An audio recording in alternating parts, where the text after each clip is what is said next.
নমস্কার বন্ধুরা, স্বাগতম বঙ্গ উজ্জ্বমে। আজকের এই বিশেষ ভিডিওতে আমরা আলোচনা করব মনঃশক্তি বাড়ানোর 7টি কার্যকরী কৌশল। আপনি কি কখনো নিজেকে দুর্বল মনে করেছেন? আপনি কি নিজেকে মনোবলহীন মনে করেন? তাহলে এই ভিডিওটা অবশ্যই শেষ পর্যন্ত দেখুন, কারণ আমরা শেয়ার করব এমন টিপস যা আপনার মনকে শক্তিশালী করে তুলবে। কৌশল নম্বর 1, নিজের উপর বিশ্বাস রাখা। মনঃশক্তির প্রথম কৌশল হলো নিজের প্রতি বিশ্বাস রাখা। অনেক সময় আমরা নিজেদের সম্ভাবনাকে অবমূল্যায়ন করি। একজন সফল ব্যক্তি কখনোই নিজেদের সীমাবদ্ধতাকে মানতে না পেরে চেষ্টার থামায় না। উদাহরণ দিয়ে ব্যাখ্যা করুন। প্রতিদিন সকালে নিজেকে বলবেন, আমি পারব, আমি শক্তিশালী। এটি একটি সহজ অথচ শক্তিশালী অভ্যাস। কৌশল নম্বর 2, ইতিবাচক চিন্তা। মানুষের মন যে ধরনের চিন্তা ধরে রাখে তার উপর তার জীবন গড়ে ওঠে। নেগেটিভ চিন্তা যতটা সম্ভব এড়িয়ে চলুন। প্রতিদিন 5 মিনিটের জন্য ধ্যান করুন বা পজিটিভ অ্যাফার্মেশন করুন। আমি জানব আপনি কি ইতিমধ্যেই এই অভ্যাস শুরু করেছেন? মন্তব্যে জানান। কৌশল নম্বর 3, চাপ মোকাবিলা করার কৌশল।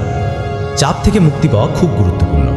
যখন আমরা চাপ অনুভব করি তখন সঠিকভাবে শ্বাস প্রশ্বাস নেওয়া, ছোট বিরতি নেওয়া এবং কাজ ভাগ করে নেওয়া সাহায্য করে। বিশেষজ্ঞরা বলেন এক সময় শুধুমাত্র এক কাজ করুন। এখন চলুন শুনি একজন মনোবিজ্ঞানীর কথা। আজ আমাদের সঙ্গে আছেন ডক্টর রীনা ঘোষ, একজন মানসিক স্বাস্থ্য বিশেষজ্ঞ। স্বাগতম ডক্টর রীনা। আমাদের দর্শকদের জন্য বলুন মনোশক্তি কেন গুরুত্বপূর্ণ। ধন্যবাদ। মনোশক্তি হলো জীবনের নানা চ্যালেঞ্জের মোকাবিলা করার ক্ষমতা। এটি আমাদের আত্মবিশ্বাস বাড়ায়, স্ট্রেস কমায় এবং সফলতার পথে এগিয়ে নিয়ে যায়। আপনার মতে কোন মূল অভ্যাসগুলো আমাদের মনোশক্তি করতে সহায়ক? প্রথমত, নিয়মিত ধ্যান করা। দ্বিতীয়ত, সঠিক খাদ্যাভ্যাস। তৃতীয়ত, স্বাস্থ্যকর সম্পর্ক বজায় রাখা। আরও রয়েছে সময় নিয়ন্ত্রণ, পর্যাপ্ত ঘুম নেওয়া ইত্যাদি। আপনার কোনো সুপারিশ বিশেষ মনে হয় আমাদের দর্শকদের জন্য? নিজেকে সময় দিন। কোনো কাজ বা পরিস্থিতি নিয়ে অতিরিক্ত চিন্তা না করে ধৈর্য ধরুন। নিয়মিত অনুশীলন করুন এবং ইতিবাচক পরিবেশে নিজেকে রাখুন। কৌশল নম্বর 5, নিজেকে নিয়ন্ত্রণে রাখা। মনোশক্তির অন্যতম গুরুত্বপূর্ণ অংশ হচ্ছে আবেগ নিয়ন্ত্রণ।